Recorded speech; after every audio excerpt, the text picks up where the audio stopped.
परमेश्वर 5। गुरुदेव जी की बातें सुनकर बरखा मन ही मन सोचने लगी, गुरुजी ने जो बातें कहा कितना सच है कह नहीं सकते, परंतु उनके कहे बातें मानना मेरे लिए बहुत मुश्किल है। मैं कैसे चंचल के पास जाकर हाथ जोड़कर उसे मनाऊंगी? ऐसा नहीं हो सकता। हमारे लिए तलाक ही एकमात्र विकल्प है। अगर चंचल मुझे तलाक दिया तो मुझे उससे छुटकारा मिल जाएगी। मैं किसी और से शादी करके अपना जीवन बहुत ही स्वच्छंद रूप से निभा लूंगी, मगर तलाक के बिना ऐसा संभव नहीं है। कितने लंबे समय से मैं तलाक मांग रही हूँ, लेकिन जानबूझकर वह मुझे तलाक देने से बच रहा है, ताकि मैं उससे बेटी की परवरिश की खर्च वगैरह मांग लूं। और जब तक कि तलाक नहीं होगी तब तक मैं उससे खर्च पानी भी नहीं मांग सकती। अगर मैं अपनी माँ से गुरुदेव जी के कहे बातें बताऊंगी तो माँ भी इस बात पर सहमत नहीं होगी। मेरी माँ तो सर्वदा स्त्रियों के सशक्तिकरण की पक्षधर है।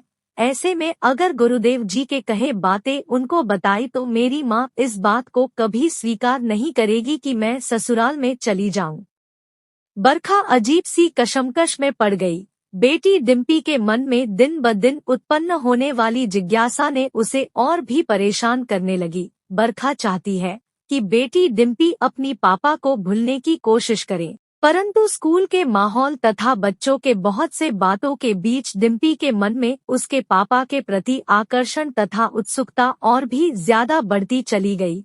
हालांकि काफी लंबे समय से चंचल के साथ बरखा की मुलाकात नहीं होती, मगर बीते हुए दिनों के साथ साथ बरखा जितना भी उससे दूरियां बनाने की कोशिश करती है, उतना ही किसी न किसी बहाने बरखा को चंचल से दूरियां कम करने को प्रेरित कर रही है। विशेषकर बेटी डिम्पी के कारण बरखा और भी ज्यादा परेशान हो रही है।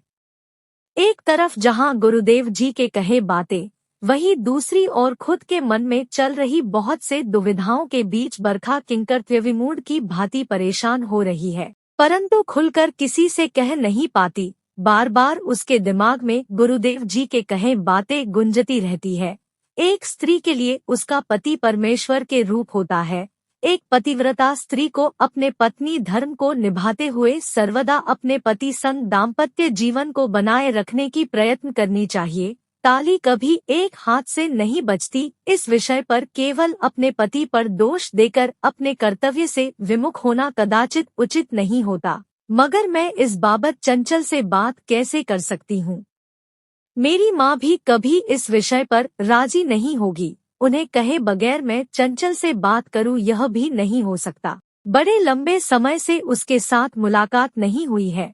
डिम्पी भी रह रहकर अपने पापा को लेकर बहुत से बातें करती है, परंतु मेरे पास उन बातों का कोई जवाब नहीं होती। अगर मैं अपनी माँ को कहूँगी तो खफा हो जाएगी, परंतु मैं क्या करूँ? मुझे तो कुछ भी समझ में नहीं आ रही है। बहुत से कशमकश के बीच बरखा की समय बीतने लगा कि एक रोज मौका देखकर बरखा अपनी माँ से सारे विषय को कहने पर माँ बबीता एकाएक बड़ा ही गुस्से में आ गई और अपनी बेटी को बहुत से अनापशनाप बातें सुनाकर कहने लगी, मेरे सामने चंचल के बात बिल्कुल नहीं करना। जिसने तेरी जिंदगी बर्बाद किया हो उससे फिर से सुलह की कोई गुंजाइश बची है क्या? मैं तो खुद ही उसे ऐसा बर्बाद कर दूंगी कि देखना, उसका पूरा परिवार को बर्बाद कर दूंगी। जिसने तेरी जीवन भर की सारी आशा आकांक्षाएं खत्म करके तेरे जीवन को वीरान बना दिया है, उसके जीवन के रास्ते से सारे उजाला को अंधकार में बदल दूंगी, ताकि कभी जीवन में उठकर खड़ा ना हो सके।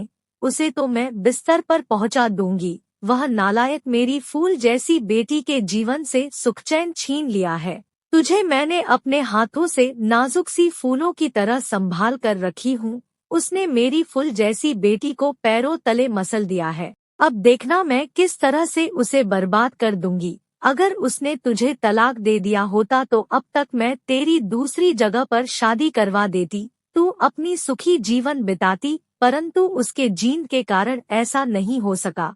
अब मैं उसे बर्बाद कर डालूंगी।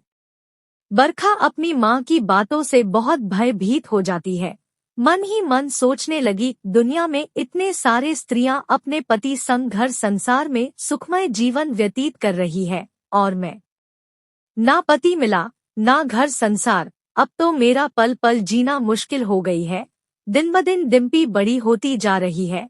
उसके बहुत से सवालों का जवाब मेरे पास नहीं होती। बाहरी लोगों के बहुत से सवालों के जवाब मेरे पास नहीं होते। लोगों ने ना जाने मुझसे कैसी कैसी सवाल करते हैं। लोगों के नजरों में मेरी बेटी मेरी नाजायज औलाद की भांति है। आज तो दिखने में यह समस्या बहुत ही स्वाभाविक दिख रही है, परंतु कल को जब विकराल रूप ले लेगी तो मुझे अपने ही बेटी के जलालत की शिकार होना पड़ेगा। खुद के बच्चे ही मुझ पर अंगुली उठाएंगे। कल को ऐसा ना हो कि मेरी बेटी डिम्पी के जीवन भी बर्बाद हो जाए। कल को अगर डिम्पी ने कोई गलत कदम उठा लिया तो मैं कुछ नहीं कर सकूंगी।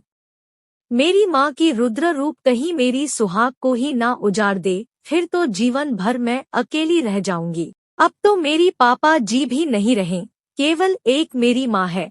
कल को वह भी चली जाएगी, उसके बाद क्या होगा?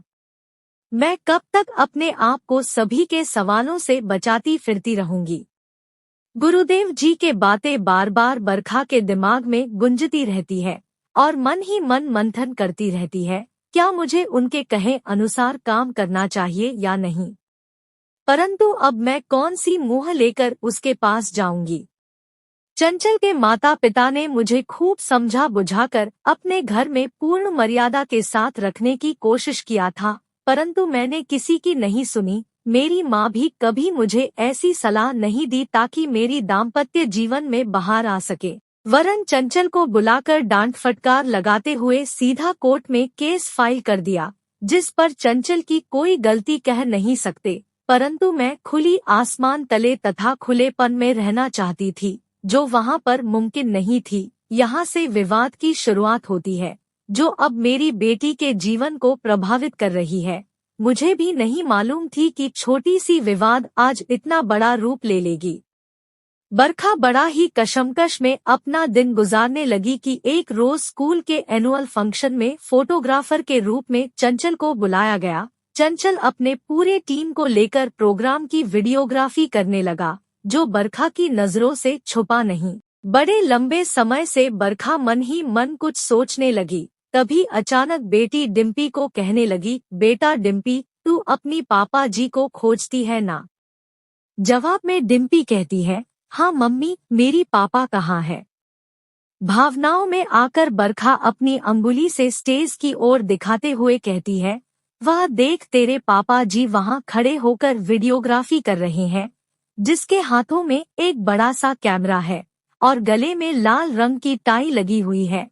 इतने में डिम्पी पापा जी के नाम पूछने पर बरखा कहती है, उनका नाम चंचल है। डिम्पी अपनी माँ से पूछने लगी, मैं अपनी पापा जी के पास जाऊं? भावनाओं में आकर बरखा अनुमति दे दी है। डिम्पी चुपके से धीरे से स्टेज पर पहुंच गई और अपने पापा जी के नजदीक जाकर उसे स्पर्श करते हुए कहने लगी, आपके नाम चंचल है क्या? मेरी माँ कहती है कि आप मेरे पापा जी हो। ऐसे में चंचल आश्चर्य व्यक्त करते हुए कहता है, हाँ मैं चंचल हूँ, मगर आप कौन हो? जवाब में डिम्पी कहती है, मैं डिम्पी हूँ। मेरी मम्मी बरखा कहती है कि आप मेरे पापा जी हो। डिम्पी के बातों से चंचल समझ गया कि सामने खड़ी 8 वर्ष की बच्ची उसकी ही बेटी डिम्पी है, जिसे लगभग 5 वर्ष से देखा नहीं है। ऐसे में चंचल अपनी बेटी को सीने से लिपटा कर कहने लगा, हाँ बेटा, मैं तुम्हारा पापा हूँ। डिम्पी अपनी तरफ से कहने लगी, मम्मी जी आपसे मिलना चाहती है। जवाब में चंचल कहता है, अच्छी बात है बेटा, प्रोग्राम खत्म होने पर मिल लेंगे, तब तक तुम यहाँ पर बैठी रहो। कहते हुए डिम्पी को अपने ही नजदीक के एक कुर्सी पर बिठा दिया। समाप्त। अगले भाग के लिए हमारे साथ बने रहिए। धन्यवाद।